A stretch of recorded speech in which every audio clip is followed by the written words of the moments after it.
সুজলাং সুফলাং মলয়জ শীতলাং শস্য শ্যামলাং মাতরং বন্দে মাতরম। সুজলাং সুফলাং মলয়জ শীতলাং শস্য শ্যামলা। তখন বুঝিয়া মহেন্দ্র বলিল, তবে आबार गाओ आबार गाओ। महेंद्र ने समझ लिया और उन्हें कहा, अच्छा भवानंद फिर से एक बार गा के मुझे सुनाओ। भवानंद आबार गाइल, सुजलां सुफलां मलयज शीतलां शस्य श्यामलां मातरं Vande Mataram. This is the way it was sung for the first time in Desh Rag in आनंद मठ। आनंद मठ में ये इस पंक्ति में कहते हैं भवानंद कि हमारी पत्नी नहीं है, हमारा पुत्र नहीं है, कोई हमारी माता नहीं है, कोई हमारा पिता नहीं है, मेरा घर नहीं है, मेरा कोई संसार नहीं है, मेरी एक ही जननी है, वह है वंदे मातरम। सुजलांग सुफलांग, भारत माँ ही तो मेरी माँ है। और मुझे दुख के साथ कहना पड़ रहा है, आज हम उस पर चर्चा कर रहे हैं, उस पर आज हम चिंता कर रहे हैं। मैं आज जो तुष्टीकरण की राजनीति के विषय में बात हुई, यहां कुछ संसद के सदस्यों ने विषय को रखा और उसे तोड़ने मरोड़ने की भी कोशिश की गई। कहा गया कि सुभाष चंद्र बोस जी ने चिट्ठी लिखा था जवाहरलाल नेहरू जी को, जिसके आधार पर नेहरू जी ने स्पष्टीकरण दिया था। मैं कहना चाहूंगा कि सुभाष चंद्र बोस जी ने चिट्ठी नेहरू जी को इसलिए लिखा था क्योंकि CWC कांग्रेस वर्किंग कमेटी की जो मीटिंग कलकत्ता में अक्टूबर 1937 में होने वाली थी 26 तारीख को, उससे पहले 9 अक्टूबर को उसका एजेंडा आया था। एजेंडे में लिखा हुआ था कि CWC इस बार तय करेगी कि वंदे मातरम का क्या करना है, रखना है या विसर्जित कर देना है। सुभाष चंद्र बोस तड़प उठे थे। तड़पते हुए उन्होंने क्या लिखा था मैं पढ़ना चाहूंगा। मैं ये किताब पढ़ रहा हूं, Vande Mataram the biography of a song, सभ्यसाची भट्टाचार्य। और इस किताब में लिखा है, while writing to you, Subhash Chandra Bose लिख रहे हैं, while writing to you I also plan to write to Jawaharlal ji. ये टैगोर जी को लिख रहे हैं। Discussions are ongoing in the Congress circles on the subject of Vande Mataram. On 26th October 1937, Congress Working Committee at their meeting in Calcutta will address the issue. Perhaps the committee will decide to discard the song. I do not know your opinion in this matter, and that is why I write to you. In Bengal and among Hindu outside of Bengal, great excitement has been caused, and I write to you to know what you feel. ये सुभाष जी ने लिखा। अब मैं यहां पे उद्धृत करूंगा पंडित नेहरू ने क्या क्या कहा है वंदे मातरम के लिए। ये सब कुछ इस किताब में है, ऑन रिकॉर्ड मैं पढ़ रहा हूं। Nehru had only recently read the novel आनंद मठ only 6 days before the working committee meeting. केवल 6 दिन पहले उन्होंने आनंद मठ आनंद फानन में पढ़ लिया। उसके बाद नेहरू ने चिट्ठी लिखा। Nehru writes on 20th October 1937, quote, I have managed to get an English translation of Anand Math, and I am reading it at present to get the background of the song. It does seem that this background is likely to irritate the Muslims. I do not understand it without the help of a dictionary.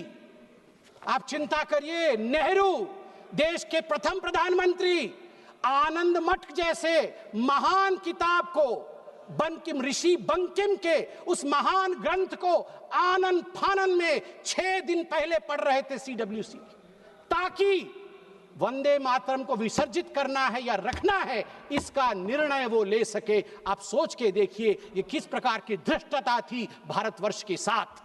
और नेहरू जी कहते हैं मैं तो dictionary के बगैर वंदे मातरम समझ भी नहीं सकता हूं।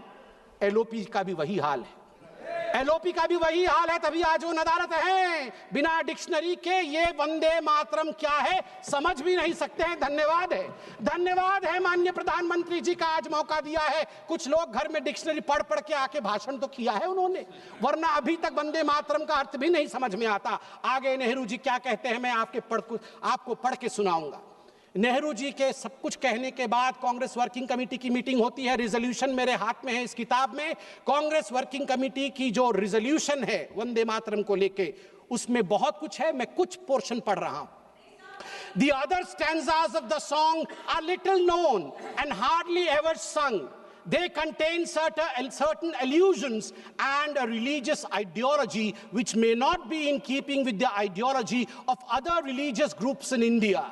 The committee recognizes the validity of the objections raised by the Muslim friends to certain parts of the song. While the committee have taken the note of such objections, insofar as it has intrinsic value, the committee wishes to point out that the modern evolution of the use of song as part of national life is of infinitely greater importance. That, मैं आगे पढ़ता हूँ इसमें से, taking all things into consideration, therefore, the committee recommended that whether the Vande Mataram is sung at national gatherings, only the first two stanzas should be sung with perfect freedom to organizers to sing any other song of an unobjectionable character. मतलब उनके मन में था कि Vande Mataram objectionable है और organisers के ऊपर छोड़ दिया गया कि आप कोई और गाना भी गा सकते हैं जो कि अनऑब्जेक्शनेबल नहीं है। बार बार आप देखिए नेहरू जी का क्या कहना है। नेहरू जी चिट्ठी लिखते हैं सरदार जाफरी को। Nehru told Sardar Jafri that the song contains too many difficult words which people do not understand, and the ideas it contains, मैं रिपीट कर रहा हूं, इसे ध्यान से सुना जाए, नेहरू कह रहे हैं, and the ideas it contains are also out of keeping with the modern notions of nationalism and progress. Vande Mataram में नेहरू कहते हैं जो आइडियाज निहित हैं वो मॉडर्न इंडिया के आइडिया नहीं है, वो मॉडर्न नेशनलिज्म के आइडिया नहीं है। इसलिए मैं चिंता में हूं कि मुझे वंदे मातरम को रखना है या नहीं रखना है। आप सोच कर देखिए, देश के पहले प्रधानमंत्री जिसके विषय में अभी माननीय प्रियंका जी ने भी बहुत कुछ बताया कि once and for all Nehru ji के ऊपर चर्चा हो जाए। अगर once and for all Nehru ji के ऊपर चर्चा हो गई तो फिर मैं यही कहूंगा कई लोगों के लिगेसी को दबा करके नेहरू की लिगेसी बनाने की चेष्टा की गई है। सरदार पटेल की लिगेसी को दबाया गया है, यहां तक दबाया गया कि जब सरदार पटेल की अंतिम संस्कार का समय आया तब नेहरू जी ने मना कर दिया था अपने कैबिनेट के कोलीग को कि कोई भी सरदार पटेल के अंत्येष्टि में ना जाए। इससे खराब और क्या हो सकता है, इससे खराब और क्या हो सकता है। केवल सरदार पटेल नहीं, बंगाल सुने आज और ओडिशा भी सुने, क्योंकि सुभाष चंद्र बोस ओडिशा के भी बेटे हैं और बंगाल के भी बेटे हैं। सुभाष चंद्र बोस के लेगेसी को कांग्रेस पार्टी और नेहरू ने दबाया। और आज प्रियंका जी ने कहा कि अहंकार हो गया है इन नेताओं में, अहंकार हो गया है जो इतने बड़े बड़े लोगों के लिए ऐसे शब्दों का प्रयोग करते हैं। मैं कहना चाहूंगा आदरणीय प्रियंका जी से, प्रियंका जी, अहंकार किसके पास था, किस सरकार में था? एनसीईआरटी के 2012 के हिस्ट्री के किताब में देखिए, वो जो कार्टून है, जिस कार्टून में एक केंचुए के ऊपर बाबा साहेब अंबेडकर बैठे हुए हैं, केंचुए में लिखा हुआ है कॉन्स्टिट्यूशन ऑफ इंडिया और पीछे हंटर लेके बाबा साहेब को कोड़े मार रहे हैं पंडित जवाहरलाल नेहरू। ये एनसीईआरटी के किताब में नेहरू को बड़ा और बाबा साहेब अंबेडकर को छोटा दिखाने के लिए कांग्रेस पार्टी ने किया था। और की हिम्मत है कि कहते हैं कि हम अहंकारी है। बाबा साहेब अंबेडकर को जो कोड़े मारने के कार्टून को एनसीईआरटी के किताब में छाप सकता है, मैं उनसे पूछता हूं कि आप अहंकारी हैं या हम अहंकारी हैं। तीसरा विषय यहां पर मैं रखना चाहूंगा कि आज in a cartoon also you cannot insult Baba Saheb Ambedkar. I'm sorry that you feel that we can insult Baba Saheb Ambedkar. In a cartoon also you cannot. आज मैं कोट करना चाहूंगा श्री अरविंदो को, श्री अरविंदो जी को कोट करना चाहूंगा। महर्षि अरविंद कहते हैं, जब उनसे उनके शिष्य ने पूछा कि कांग्रेस पार्टी ने कई पैराग्राफ हटा दिए, केवल 2 स्टैंजा ही रखा है, दुर्गा नाम था उसमें, सरस्वती जी का वर्णन था इसलिए हटा दिया गया, तो अरविंदो जी 1939 में झन्ना जाते हैं और अपने शिष्य को कहते हैं, मैं कोट कर रहा हूं, अंग्रेजी में ही कहा था, अंग्रेजी में बोलता हूं। Sir Aurobindo commented but it is not a religious song. It is a national song, and the Durga spoken of is India as the mother. Why should not the Muslims accept it? In the Indian concept of nationality, the Hindu view would naturally be there. If it cannot find a place there, the Hindus may as well be asked to give up their culture in future. उन्होंने कहा कि क्यों जो दुर्गा लिखा गया है वंदे मातरम में, उसमें अगर हिंदू व्यू भी है तो इतना कॉम्प्रोमाइज करके घबराने की क्या बात है? स्वाभाविक है, ये भारतवर्ष है, इस भारतवर्ष में हिंदू व्यू आएगा ही, सनातन का व्यू आएगा ही। क्यों नहीं आए? क्यों नहीं आए? अनादि काल से जो गंगा अविरल बह रही है, जो विचारधारा अविरल बह रही है, उस विचारधारा को हम एपोलोजेटिक होके, हम शर्मिंदा होके खंडित क्यों करें? महात्मा गांधी क्या कहते हैं वो भी सुन लेते हैं। महात्मा गांधी कहते हैं, no matter what its source was and how and when it was composed, it has become a most powerful battle cry among the Hindus and Muslims of Bengal during the partition days. It was anti-imperialistic cry. As a lad, when I knew nothing of Ananda Matha or even Bankim, its immortal author, Vande Mataram, had gripped me, and when I first heard it, sung it, it had enthralled me. I associated the purest national spirit with it.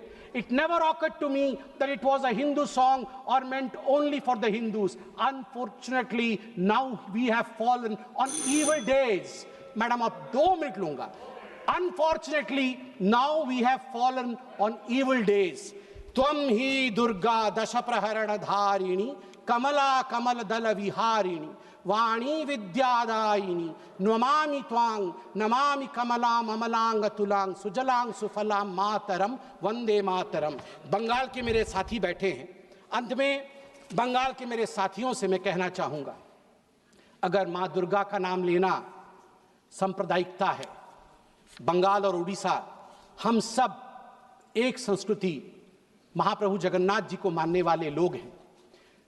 Virendra Krishna भद्र 100 वर्ष पहले वीरेंद्र कृष्ण भद्र ने महालय का वो आरती गाया है जो हर बंगाली, हर ओडिया महालय के दिन सुबह 5 बजे उठ के सुनता है। उसमें वीरेंद्र कृष्ण भद्र कहते हैं, त्वं स्वाहा त्वं स्वधा त्वं हि वषट्कार स्वरात्मिका स्वधा त्वं शरे नित्ये त्रिधा मात्रामिका स्थिता अर्धमात्रा स्थिता नित्या यानुचर्या विशेषतः त्वमेव संध्या सावित्री त्वं देवी जननी परा। हे माँ, तू ही जननी है। क्या बंगाल दुर्गा को जननी कहने से डरेगी? क्या बंगाल की टीएमसी, क्या ममता बनर्जी जिन्ना के आगे झुकेगी? मैं पूछता हूं, दुर्गा के आगे झुकना है या जिन्ना के आगे झुकना है, यह निर्णय टीएमसी करे। बहुत बहुत धन्यवाद। वंदे मातरम।